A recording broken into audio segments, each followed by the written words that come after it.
Right, ఇక గన్ని బ్యాగుల కొరతతో రాష్ట్ర రైతాంగం తీవ్ర ఇబ్బందులు పెడుతోంది. ఆదిలాబాద్ మార్కెట్ యార్డుకు గన్ని బ్యాగుల లోడ్ లారీ రాగానే రైతులైతే ఎగబడ్డారు. గత వారం రోజులుగా గన్ని బ్యాగుల కొరత ఉండడం వల్ల అధికారులు జొన్న పంటను కొనుగోలు చేయలేదు. దీంతో గన్ని బ్యాగుల లోడ్తో లారీ వచ్చిన వెంటనే గన్ని బ్యాగులను తీసుకునేందుకు రైతులు కుస్తీలు పడాల్సి వచ్చింది. కష్టపడి పండించిన పంటను అమ్ముకునేందుకు రైతులు అష్టకష్టాలు పడుతున్నారు.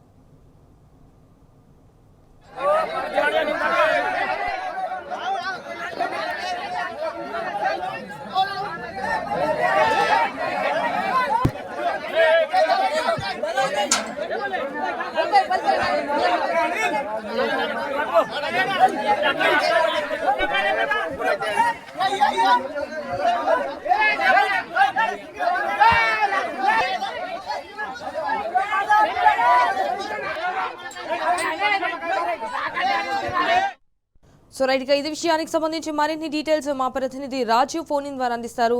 రైట్ రాజీ, ఇటు ఆదిలాబాద్ మార్కెట్ యార్డులో అయితే గన్ని బ్యాగుల కోసము రైతులు ఎగబడుతున్నారు. అండ్ మరి అధికారుల సైడ్ నుంచి అసలు ఎలాంటి రెస్పాన్స్ లేదా? ఆదిలాబాద్ మార్కెట్ యార్డులో గన్ని బ్యాగుల కోసం రైతులు ఎగబడుతున్న పరిస్థితి కనిపిస్తున్నది. గత వారం రోజులు కూడా గన్ని బ్యాగుల కొరత కారణంగా ఆదిలాబాద్ మార్కెట్ యార్డులో కొనుగోళ్లను ముందుకు కొనసాగడం లేదు. అయితే నిన్న అర్ధరాత్రి వర్షం కారణంగా మార్కెట్ లో పెద్ద ఎత్తున తరలి వచ్చిన మొక్కజొన్న మనం పూర్తిగా తడిసి ముద్ద కావడం జరిగింది. దీంతో రైతులు తీవ్ర ఆవేదన వ్యక్తం చేయడం జరుగుతున్నది.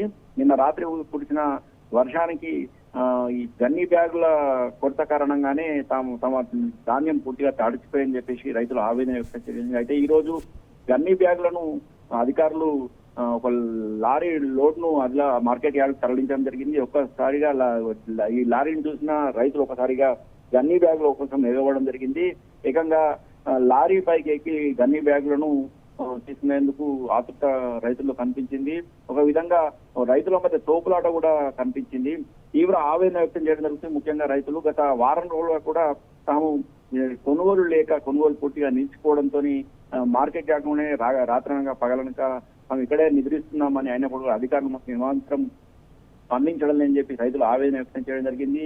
ఈ గన్ని బ్యాగులు వస్తారన్నా కానీ గన్ని బ్యాగులను కనీసం సరఫరా చేస్తారైనా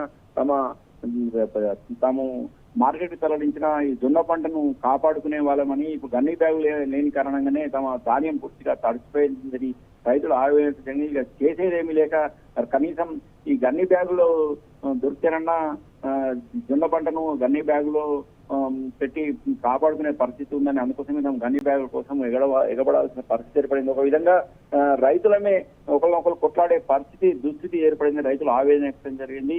2 రోజుల క్రితం కూడా సారంగపూర్ మార్కెట్ యార్డ్ కూడా ఇదే పరిస్థితి కనిపించింది. గన్ని బ్యాగుల కోసం ఇటు బోధులో నిన్న ధర్నా రాస్తారోకి వచ్చేయడం జరిగింది. అలాగే ఇటు సారంగపూర్ మార్కెట్ యార్డ్ల కోసం ఆలూరు గ్రామస్తులు హైదరాబాద్ నాగ్పూర్ జాతీయ రహదారిపై చించోలి ఎక్స్ రోడ్ వద్ద జాతీయ రహదారిపై రాస్తారోకి చేపట్టడం జరిగింది, ధర్నా చేయడం జరిగింది. గన్ని బ్యాగుల కొరతను తీర్చాలని చెప్పేసి పదే డిమాండ్ చేస్తున్న అధికారులు మాత్రం ఏమాత్రం స్పందించడం లేదని చెప్పేసి రైతులు ఆవేదన వ్యక్తం చేస్తున్నారు. అయితే సీజన్ కు ముందుగానే ఇటు మార్కెటింగ్ శాఖ అలాగే ఇటు రెవెన్యూ సివిల్ సప్లై అలాగే అగ్రికల్చర్ సంబంధించిన అధికారులు ఒక అంచనా వేయడం జరుగుతుంది. మార్కెట్ కు అంటే ఈ సీజన్ లో ఎంత ఉత్పత్తి అవుతుంది, ఎన్ని గన్ని బ్యాగులు అవసరము, ఈ ఉత్పత్తి అయిన ధాన్యాన్ని తరలించేందుకు ఎన్ని లారీలు అవసరమని ఒక అంచనా వేయడం జరుగుతుంది. అంచనా ప్రకారమే గన్ని బ్యాగులను అందుబాటులో ఉంచడం జరుగుతుంది. అదేమీ మాత్రం ఈ కాంగ్రెస్ ప్రభుత్వం చేయడం లేదు.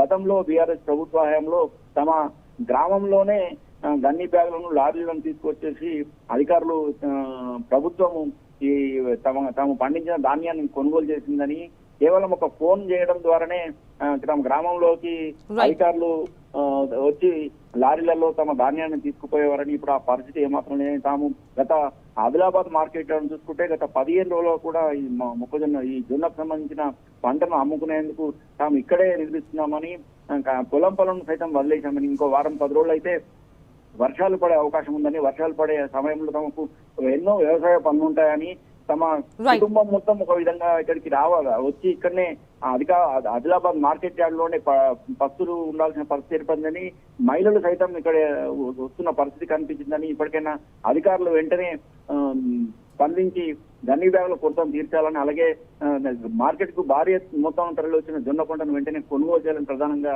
ఈ జొన్న రైతులు డిమాండ్ చేస్తున్నారు. Okay, all right Raju, thank you for the updates.